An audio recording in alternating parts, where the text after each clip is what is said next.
आज की कहानी है दोस्तों बुद्धिमान बंदर और मगरमच्छ की कहानी।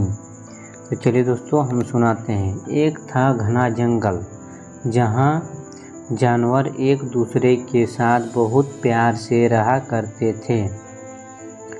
उस जंगल के बीच एक बहुत सुंदर और बड़ा तालाब था। उस तालाब में एक मगरमच्छ रहता था। तालाब के चारों ओर बहुत सारे फलों के पेड़ लगे हुए थे। उनमें से एक पेड़ पर बंदर रहता था।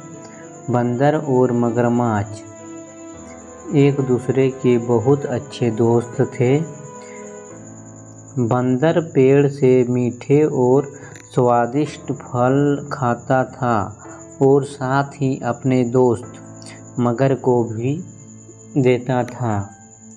बंदर अपने दोस्त मगर का खास ख्याल रखता था और मगर भी उसे अपनी पीठ पर बैठाकर पूरे तालाब में घुमाता था। दिन निकलते गए और दोनों की दोस्ती गहरी होती गई। बंदर जो फल मगरमच्छ को देता था, मगरमच्छ उनमें से कुछ फल अपनी पत्नी को भी खिलाता था। दोनों फलों को बड़े ही चाव से खाते थे। बहुत दिनों के बाद एक बार मगर की पत्नी ने कहा कि बंदर तो हमेशा ही स्वादिष्ट फल खाता रहता है। जरा सोचो उसका कलेजा कितना स्वादिष्ट होगा। वह मगर से जिद करने लगी कि उसे बंदर का कलेजा खाना है।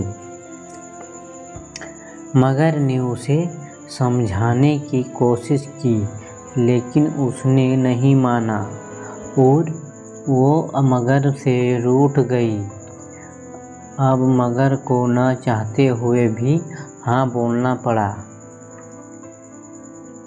उसने कहा कि वो दूसरे दिन बंदर को अपनी गुफा में लेकर आ जाएगा, तब उसका कलेजा निकालकर खा लेना। इसके बाद मगर की पत्नी मान गई। हर दिन की तरह स्वादिष्ट फलों के साथ बंदर मगर का इंतजार करने लगा। कुछ ही देर में मगर भी आ गया और दोनों ने मिलकर फल खाए। मगरमच्छ बोला कि दोस्त, आज तुम्हारी भाभी तुमसे मिलना चाहती है। चलो, तालाब की दूसरी ओर मेरा घर है, आज वहाँ चलते हैं। बंदर झट से मान गया और उछलकर मगर की पीठ पर बैठ गया। मगर उसे लेकर अपनी गुफा की ओर बढ़ने लगा। जैसे ही दोनों तालाब के बीच पहुँचे, मगर ने कहा कि मित्र, आज तुम्हारी भाभी की इच्छा है कि वो तुम्हारा कलेजा खाए। ऐसा कहकर उसने पूरी बात बताई। बात सुनकर बंदर कुछ सोचने लगा और बोला, मित्र, तुमने मुझे यह पहले क्यों नहीं बताया? मगर ने पूछा, क्यों मित्र, क्या हो गया है? बंदर बोला कि मैं अपना कलेजा तो पेड़ पर ही छोड़ आया हूँ। तुम मुझे वापस ले चलो तो मैं अपना कलेजा साथ में ले आऊँगा। मगर बंदर की बातों में आ गया और वापस किनारे पर आ गया। वो दोनों जैसे ही किनारे पहुँचे, बंदर झट से पेड़ पर चढ़ गया और बोला कि मूर्ख, तुझे पता नहीं कि कलेजा हमेशा हमारे अंदर ही होता है। मैं हमेशा ही तुम्हारा भला सोचता रहा और तुम मुझे ही खाने चले थे।